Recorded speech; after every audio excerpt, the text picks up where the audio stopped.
So before we play, I thought I'd say just a few words about each piece as well.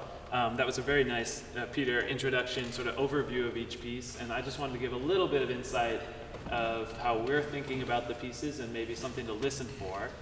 This first piece by Schumann, if you know anything about Schumann's biography, you'll know he was from the first half of the 19th century.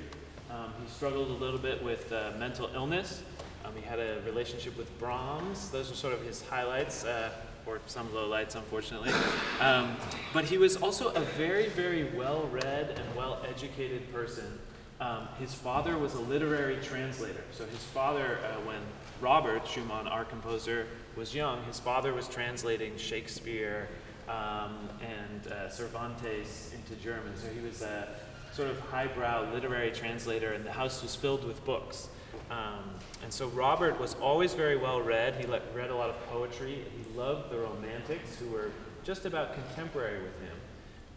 And in this sonata, he only wrote 2 sonatas for violin and piano, and this one in particular, it reminds me a lot of Romantic poetry. And the Romantics, one of their sort of projects was they saw a relationship between moments of great joy and moments of great pain.